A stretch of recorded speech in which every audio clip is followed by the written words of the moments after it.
경찰이 체포영장 집행 방해 혐의 등을 받는 윤석열 전 대통령에게 오늘 오전 10시 소환 조사를 통보했지만 윤 전 대통령은 불출석 의사를 공식화했습니다. 윤 전 대통령이 계속 출석 요구에 응하지 않을 경우 경찰은 체포영장 신청 등 신병 확보 방안을 검토할 걸로 보입니다.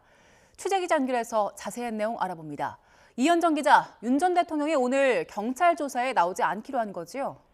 네, 자신에 대한 체포영장 집행을 방해한 혐의 등을 받는 윤석열 전 대통령은 오늘 경찰 소환 조사에 출석하지 않겠다고 통보했습니다. 비상계엄을 수사하는 경찰 특별수사단은 앞서 윤 전 대통령이 지난 5일 출석 요구에 응하지 않자 오늘 오전 10시에 나와 조사를 받으라고 2차 소환을 통보했는데요. 이에 대해 윤 전 대통령은 어제 변호인을 통해 경찰 수사와 출석 요구가 정당하지 않다는 취지의 의견서를 경찰에 제출했습니다. 체포영장 자체가 위법해 범죄가 성립하지 않고 이미 경호처 직원들에 대한 상세한 조사가 이루어진 만큼 윤 전 대통령에 대한 조사는 불필요하다는 건데요. 그럼에도 불구하고 경찰 조사가 필요하다는 입장이라면 서면 조사나 방문 조사는 받을 수 있지만 망신 주기식 출석 요구에는 응하지 않겠다며 불출석 의사를 공식화했습니다. 윤 전 대통령이 받는 혐의에 대해서도 설명해 주시죠. 네, 윤 전 대통령은 공수처의 체포영장 집행 저지와 비화폰 기록 삭제를 지시한 혐의를 받고 있습니다. 경찰은 지난 1월 1차 체포작전 당시 윤 전 대통령이 총기 사용을 검토하라고 지시했다는 진술을 확보하고 김성훈 전 경호처 차장에게 경호구역을 통제하라는 내용의 문자 메시지를 보낸 정황을 포착해 윤 전 대통령에게 특수공무집행방해 혐의를 적용했습니다.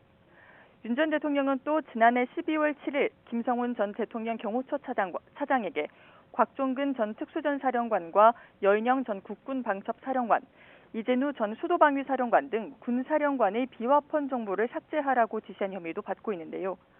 경호처 실무진의 반대로 비화폰 정보는 실제로 삭제되지는 않은 것으로 전해졌는데 특수단 관계자는 대통령 경호법상 직권남용은 미수범에 대해 처벌하지 않는다는 규정이 없다며 윤 전 대통령 처벌이 가능하다는 입장을 밝혔습니다. 네, 윤 전 대통령의 불출석에 대한 경찰의 입장은 어떻습니까? 네, 경찰은 일단 출석 시한인 오늘 오전 10시까지 윤 전 대통령을 기다려봐야 한다는 입장입니다. 경찰은 특검 출범을 앞두고 수사에 속도를 내야 하는 상황이라 윤 전 대통령에 대한 대면 조사가 불가피하다고 보고 있는데요.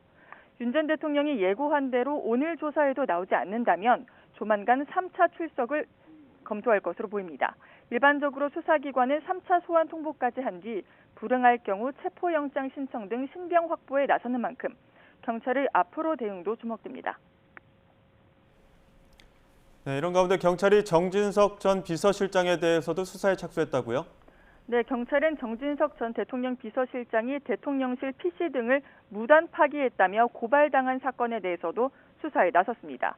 앞서 한 시민단체는 정 전 실장 등이 비상계엄 관련 증거를 숨기기 위해 대통령실 공용 PC에 저장된 기록 등을 없애도록 직원들에게 지시했다며 경찰에 고발했는데요. 그러면서 전산 장비와 자료의 불법 파기로 새 정부의 국정 운영에 차질이 빚어졌다고 주장했습니다. 앞서 더불어민주당은 대선 기간이었던 지난달 27일 정 전 비서실장이 새 정부에 인수인계를 하지 않을 테니 물리적 방법을 동원해서라도 PC 등을 파쇄하라는 지시를 내렸다는 제보를 받았다고 주장하기도 했는데요. 이에 대해 당시 대통령실은 대통령 기록물 관리법에 따라 적법한 조치를 취하고 있다며 사실이 아니라고 해명하기도 했습니다. 지금까지 사회부에서 YTN 이현정입니다.